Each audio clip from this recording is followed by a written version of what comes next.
Salam hebat dan salam olahraga. Selamat datang di channel Catatan Si Bola.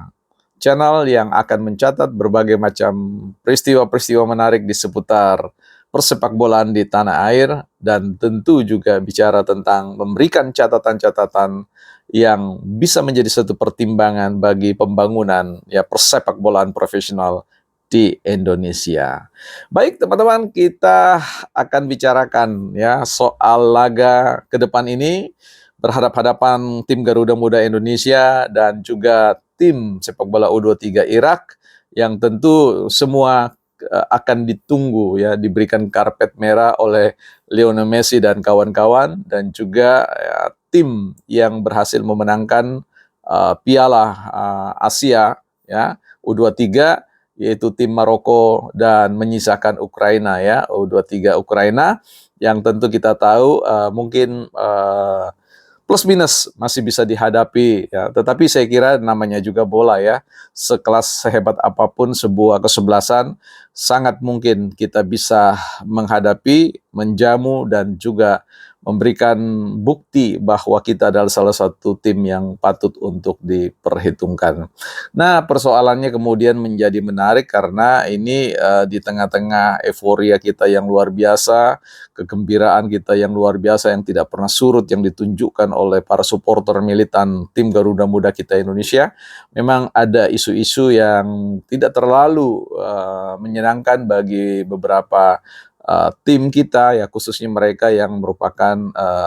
pemain-pemain diaspora atau yang biasa kita sebut sebagai pemain naturalisasi. Dan kita tahu bahwa di era kepemimpinan mantan bos Inter Milan, Pak Erick Thohir yang sekarang menggawangi PSSI, ada banyak kebijakan-kebijakan yang kemudian memberi ruang yang luar biasa terkait dengan pemain-pemain diaspora atau naturalisasi yang belakangan kita tahu sekitar 12-an atau mungkin lebih dari sisi itu. Nah, dalam sepanjang sejarah persepakbolaan di Indonesia, tentu persoalan naturalisasi ini bukanlah sesuatu yang barang baru, tetapi memang kelihatannya merupakan mega proyek yang hadir ketika era Erick Thohir dan juga dalam kepelatihan Sintayong. Nah, tentu Indonesia pernah mencatat untuk pertama kali melakukan naturalisasi dengan pemain Indonesia kira-kira pada tahun 1952 ketika Arnold dalam catatan saya Van der Veen itu dinaturalisasi dari Belanda dan kemudian di era yang paling menyolok sekali itu di 2010 ketika Christian Gonzalez menjadi ikon pemain yang kemudian dinaturalisasi, dan seterusnya Rafael, dan sampai hari ini kita bicara tentang Martin Paes yang barusan saja mengucapkan janjinya atau sumpah kesetiaannya pada bangsa dan negara Indonesia. Nah, kita juga pernah ingat tentang konflik antara Tommy Welly atau Towel Bung Towel, yang kemudian mengkritik tentang keberadaan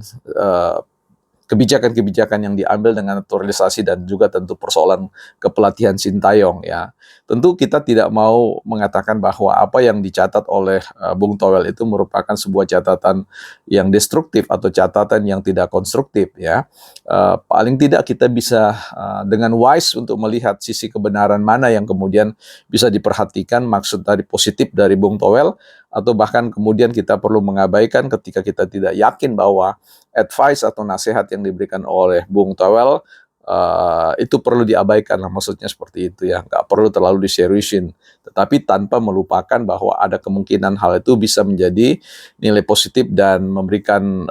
aspek manfaat bagi perkembangan sepak bola Indonesia, karena kita tahu Bung Towel tentu adalah orang yang juga punya pengalaman yang tidak bisa disepelekan sebagai direktur kompetisi di PSSI pada masanya. Dan tentu Bung Towel mengingatkan bahwa pentingnya bahwa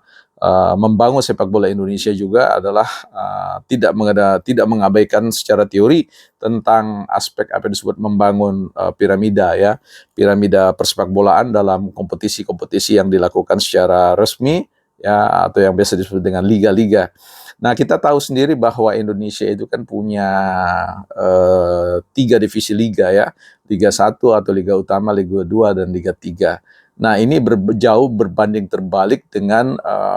kalau kita lihat uh, pengalaman sejarah dari Australia, mereka memiliki sampai 10 tingkatan liga, sehingga itu memberikan ruang yang luar biasa orang untuk berpengalaman atau menimba pengalaman, dan harus kemudian